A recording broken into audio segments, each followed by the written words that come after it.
Hello everyone, welcome to a new session of the paper Cell Biology. In this session, we would study about cellular locomotion, role of cilia and flagella in movement. We would also study about the process of cell death and cell senescence.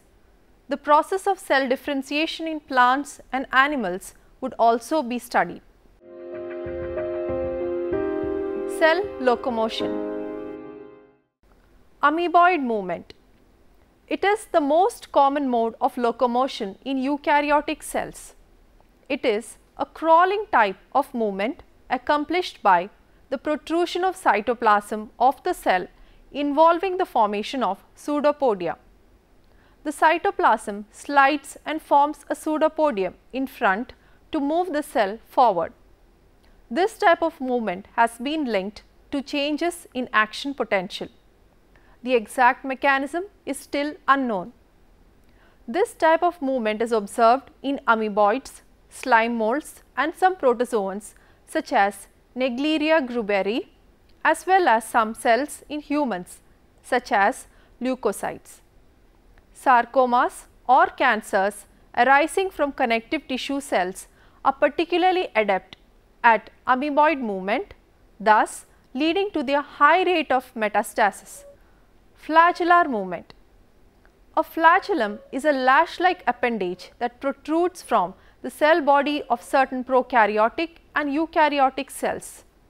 The word flagellum in Latin means whip. The primary role of the flagellum is locomotion, but it also often has function as a sensory organelle, being sensitive to chemicals and temperatures outside the cell. Flagella are organelles defined by function rather than structure. There are large differences between different types of flagella. The prokaryotic and eukaryotic flagella differ greatly in protein composition, structure and mechanism of propulsion. However, both are used for swimming. An example of a flagellate bacterium is the ulcer causing Helicobacter pylori, which uses multiple flagella to propel itself through the mucous lining to reach the stomach epithelium. An example of a eukaryotic flagellate cell is the mammalian sperm cell, which uses its flagellum to propel itself through the female reproductive tract. Eukaryotic flagella are structurally identical to eukaryotic cilia, although distinctions are sometimes made according to function and or length. Three types of flagella have so far been distinguished: bacterial, archaeal and eukaryotic. The main differences among these three types are summarized as follows. Bacterial flagella are helical filaments, each with a rotary motor at its base, which can turn clockwise or counterclockwise. They provide two of several kinds of bacterial motility. Archaeal flagella are superficially similar to bacterial flagella, but are different in many details and considered non-homologous. Eukaryotic flagella, those of animal, plant and protist cells, are complex cellular projections that lash back and forth. Eukaryotic flagella are classed along with eukaryotic motile cilia as undulipodia to emphasize their distinctive wavy appendage role in cellular function or motility. Primary cilia are immotile and are not undulipodia. They have a structurally different 9+0 axoneme rather than the 9+2 axoneme found in both flagella and motile cilia undulipodia. Flagellar arrangement schemes. Different species of bacteria have different numbers and arrangements of flagella. Monotrichous bacteria have a single flagellum, for example, Vibrio cholerae. Lophotrichous bacteria have multiple flagella located at the same spot on the bacteria's surfaces, which act in concert to drive the bacteria in a single direction. In many cases, the bases of multiple flagella are surrounded by a specialized region of the cell membrane, the so-called polar organelle. Amphitrachus bacteria have a single flagellum on each of the two opposite ends. That is, only one flagellum operates at a time, allowing the bacteria to reverse course rapidly by switching which flagellum is active. Peritrichous bacteria have flagella projecting in all directions, for example, E. coli. Ciliary movement. A cilium is an organelle found in eukaryotic cells. Cilia are slender protuberances that project from the much larger cell body. There are two types of cilia, motile cilia and non-motile, or primary cilia, which typically serve as sensory organelles. In eukaryotes, motile cilia and flagella together make up a group of organelles known as undulipodia. Eukaryotic cilia are structurally identical to eukaryotic flagella, although distinctions are sometimes made according to function and or length. Motile cilia. Larger eukaryotes such as mammals have motile cilia as well. Motile cilia are usually present on a cell surface in large numbers and beat in coordinated waves. In humans, for example, motile cilia are found in the lining of the trachea or windpipe, where they sweep mucus and dirt out of the lungs. In female mammals, the beating of cilia in the fallopian tubes moves the ovum from the ovary to the uterus. Ciliates are microscopic organisms that possess motile cilia exclusively and use them for either locomotion or to simply move liquid over their surface. Primary or immotile cilia. In humans, primary cilia are found on nearly every cell in the body. In comparison to motile cilia, non-motile or primary cilia usually occur one per cell. Nearly all mammalian cells have a single non-motile primary cilium. In addition, examples of specialized primary cilia can be found in human sensory organs such as the eye and the nose. The outer segment of the rod photoreceptor cell in the human eye is connected to its cell body with a specialized non-motile cilium. The dendritic knob of the olfactory neuron, where the odorant receptors are located, also contains non-motile cilia, which are about 10 cilia per dendritic knob.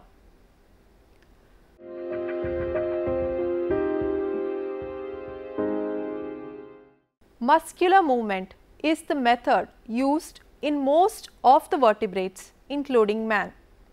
Muscular movement is based on the use of muscle fibers. Muscle fibers have the unique property of ability to contract and relax, which exerts a force. This force is responsible for the movement of body parts and locomotion. Muscles constitute nearly 40 to 50% of the total human body weight. Muscles have the unique properties of excitability, contractibility, extensibility and elasticity. In man, muscles are classified into three categories: skeletal muscles, smooth muscles, cardiac muscles. Structure of skeletal muscles. When a typical skeletal muscle is viewed under a microscope, it consists of many elongated cylindrical cells called muscle cells or muscle fibers. Each muscle fiber is enveloped by a plasma membrane called the sarcolemma. The sarcolemma surrounds a quantity of cytoplasm called sarcoplasm. Within the sarcoplasm are many nuclei and a number of mitochondria. Skeletal muscle fibers are thus multinucleate. Also within the muscle fiber is the sarcoplasmic reticulum. The mitochondria are called sarcosomes. A highly magnified view of skeletal muscle fiber reveals thread-like structures which are about 1 to 2 millimeter in diameter called myofibrils. These bear the characteristic cross striations. The myofibrils are stacked in compartments called sarcomeres. Narrow zones of dense material called Z-lines separate sarcomeres from one another. A dark and isotropic band, also called A band, is present in the center of the sarcomere. Adjacent to this lies a light isotropic band, also called I band. Alternate arrangement of dark and light bands produces the striated appearance to the skeletal muscle. At the center of the A band, a less dark zone called H zone is present. In the center of H zone, M line is present, made up of fine threads that connect the myofilaments. The Z line is present at the center of the I band. The sarcoplasm has many thick and thin filaments. In each sarcomere, the thin filaments are present at the two ends and the thick one at the center. The H zone contains thick myofilaments only. The I band is composed of thin myofilaments only. The rest of the A band has both thick and thin filaments. The thin myofilaments are composed mostly of the protein actin. The thick myofilaments are composed mostly of the protein myosin. Both are contractile proteins. Actin has low molecular weight and it occurs as G-actin and F-actin. The thin filaments also contain two other protein molecules, tropomyosin and troponin. The myosin molecule is shaped like a rod with a round head. Myosin rods form the long axis of the thick myofilaments and the heads form projections called cross bridges which connect to the active site present on the actin. Cell senescence and cell death. Cells continually experience stress and damage from exogenous and endogenous sources, and their responses range from complete recovery to cell death. Proliferating cells can initiate an additional response by adopting a state of permanent cell cycle arrest that is termed cellular senescence. Understanding the causes and consequences of cellular senescence has provided novel insights into how cells react to stress, especially genotoxic stress, and how this cellular response can affect complex organismal processes such as the development of cancer and aging. Cellular senescence is the phenomenon by which normal diploid cells cease to divide. In the cell culture, fibroblasts can reach a maximum of 50 cell divisions before becoming senescent. This phenomenon is known as replicative senescence or the Hayflick limit in honor of Dr. Leonard Hayflick, co-author with Paul Moorhead of the first paper describing it in 1961. Replicative senescence is the result of telomere shortening that ultimately triggers a DNA damage response. Cells can also be induced to senesce via DNA damage in response to elevated reactive oxygen species, activation of oncogenes and cell-cell fusion independent of telomere length. As such, cellular senescence represents a change in cell state rather than a cell becoming aged, as the name confusingly suggests. Although senescent cells can no longer replicate, they remain metabolically active and commonly adopt an immunogenic phenotype consisting of a pro-inflammatory secretome, the upregulation of immune ligands, a pro-survival response, promiscuous gene expression or PGE, and stain positive for senescence associated beta galactosidase activity. The nucleus of senescent cells is characterized by senescence associated heterochromatin foci or SAHF, and DNA segments with chromatin alterations reinforcing senescence, also known as DNA scars. Senescent cells are known to play important physiological functions in tumor suppression, wound healing, and possibly embryonic or placental development, and paradoxically play a pathological role in age-related diseases. The elimination of senescent cells using a transgenic mouse model led to greater resistance against aging associated diseases, suggesting that cellular senescence is a major driving force of aging and its associated diseases. Programmed cell death or PCD. Programmed cell death is a normal physiological form of cell death that plays a key role both in the maintenance of adult tissues and in embryonic development. In adults, PCD is responsible for balancing cell proliferation and maintaining constant cell numbers in tissues undergoing cell turnover.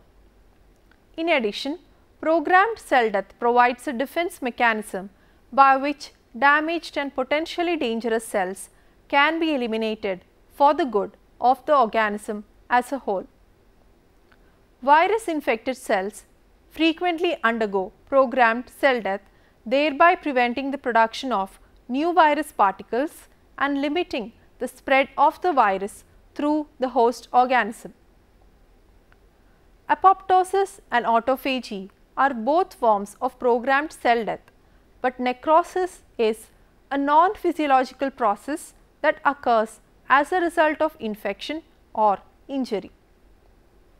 Necrosis is the death of a cell caused by external factors such as trauma or infection and occurs in several different forms. Recently, a form of programmed necrosis called necroptosis has been recognized as an alternate form of programmed cell death.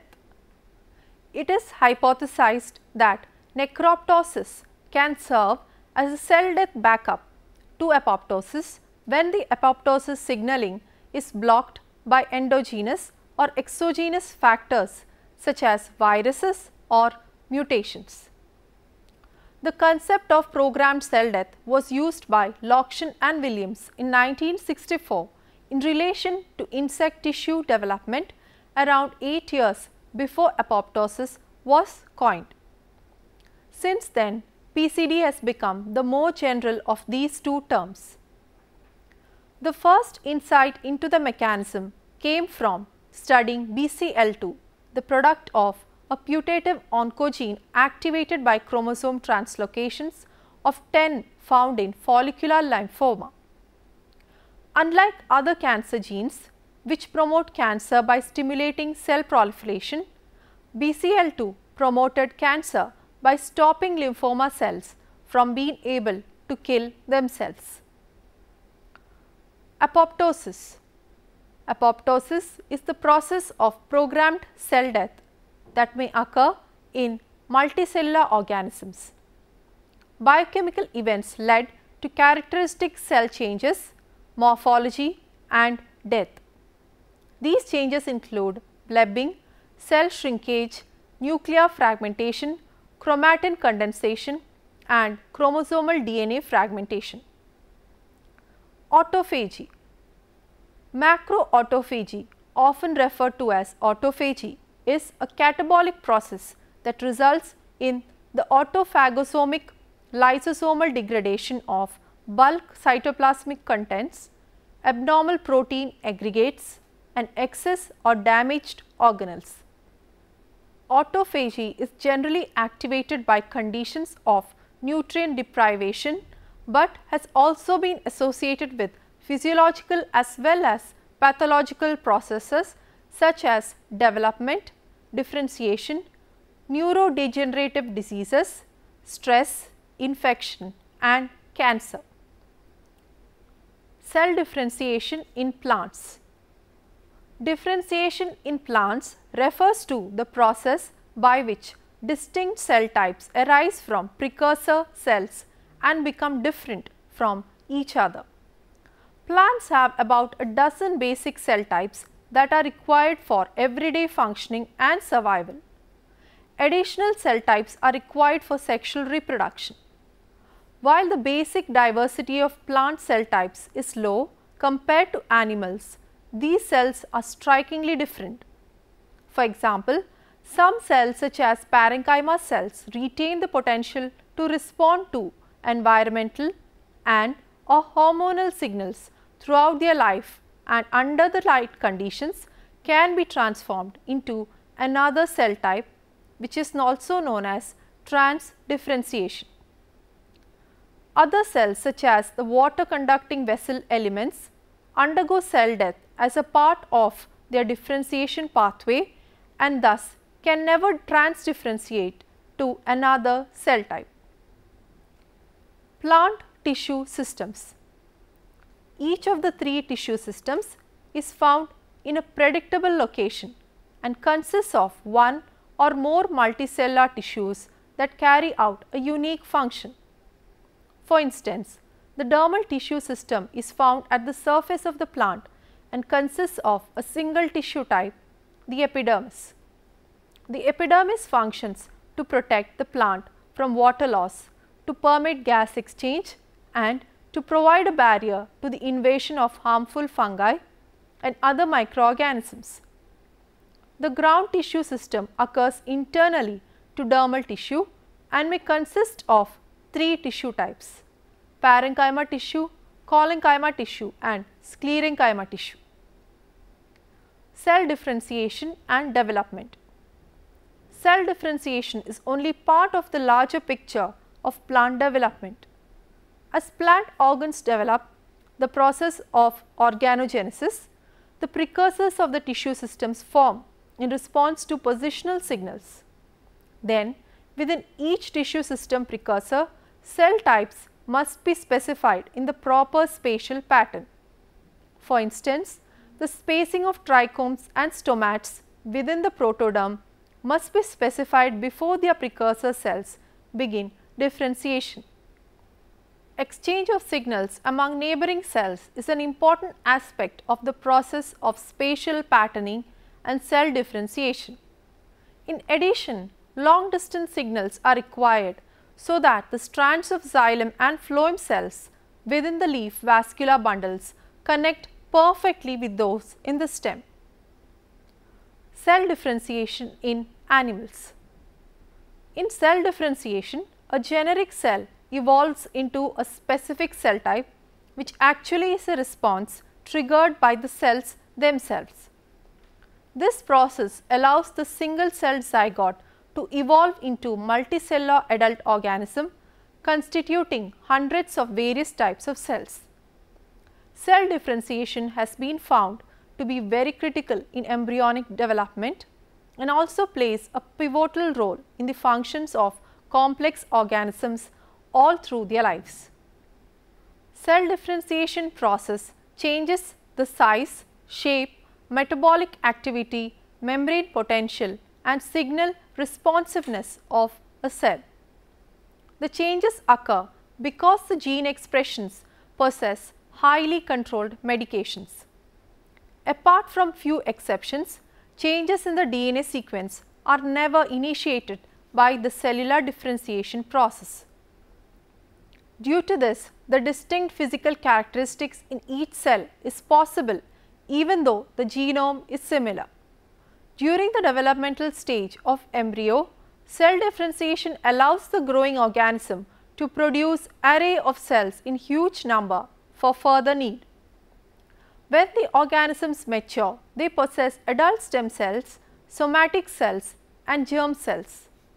Due to this, the process of cell differentiation has become very important in relevance to the adult embryonic stem cells and for other general cellular process. Embryonic differentiation is the process of development during which embryonic cells specialize and diverse tissue structures arise. Animals are made up of many different cell types, each with specific functions in the body. However, during early embryonic development, the embryo does not yet possess these varied cells. This is where embryonic differentiation comes into play. The differentiation of cells during embryogenesis is the key to cell, tissue, organ and organism identity. Once an egg is fertilized by a sperm, a zygote is formed. The zygote divides into multiple cells in a process known as cleavage, triggering the beginning of embryonic differentiation. During cleavage, the zygote divides but maintains its size in the process. The zygotic division produces blastomeres which later make up the hollow sphere known as the blastula. Cells migrate within the blastula to locations that will later define the structure of the embryo and consequent organism. In this process called gastrulation, three germ layers arise: the endoderm, mesoderm and ectoderm. Cells in these three layers will give rise to different parts of the organism. The endoderm eventually becomes the gut. The mesoderm develops into muscle, the skeletal system, some organs and connective tissue. The ectoderm differentiates into the nervous system and skin. As the embryo continues to develop, individual cells continue to differentiate. These differentiated cell types are made from what were initially the same types of pluripotent embryonic stem cells. An assortment of physiological mechanisms guides certain cells towards particular developmental pathways, creating varying cell types. This is made possible by the cell's inherent ability to control what genes are expressed and translated into proteins. Every cell contains DNA within the nucleus, containing the blueprint to build many different proteins in the cell. Different signals can cause embryonic cells to select specific parts of the DNA, which can then be used to synthesize proteins, eventually building different cell types. Differentiation of cells in the embryo is brought about by both internal cellular factors as well as extracellular factors that act on the cell from the outside. Much remains to be understood about the exact molecular interactions that govern cellular differentiation. There are two main types of cellular development that pertain to embryos: mosaic development or regulative development. In mosaic development, which is not characteristic of mammals but of organisms such as annelids, differentiation occurs in steps that are set in order and progression without input occurring between neighboring cells.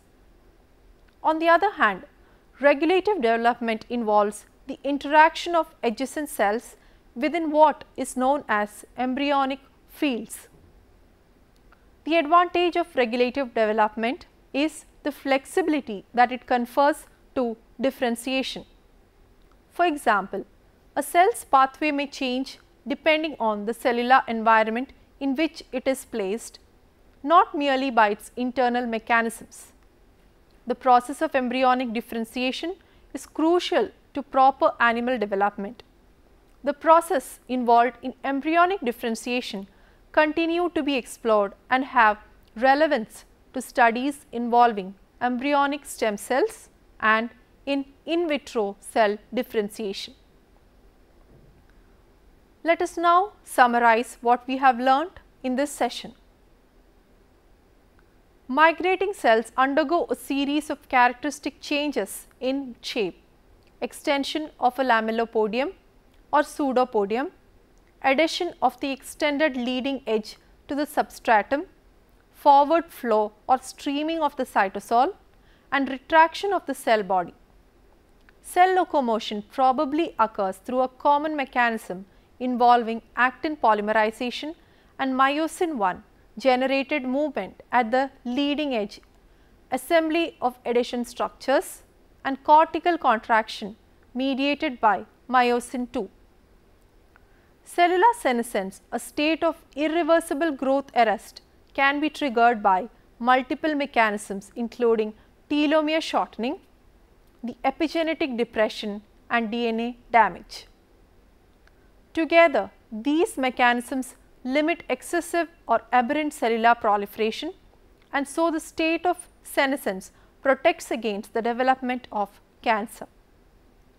Recent evidence suggests that cellular senescence also may be involved in aging. Here are a few assignment questions for you to work out. 1. Elaborate on cell senescence and programmed cell death. 2. Explain cell differentiation in plants. 3. Which are the different types of flagella and explain their function. 4. Explain the structure of skeletal muscle. 5. Differentiate between apoptosis and autophagy. Here I can suggest a few books for your reference. The Cell, a Molecular Approach, written by Jeffrey M. Cooper, Robert E. Hausman, 3rd edition, published by ASM Press. Biology, written by Peter H. Raven, George B. Johnson, 5th edition, published by McGraw-Hill. Cell Biology, written by Gerald Karp, 7th edition, published by John Wiley and Sons. Thank you for watching this program. Let's meet in the next session with another topic. Till then, bye.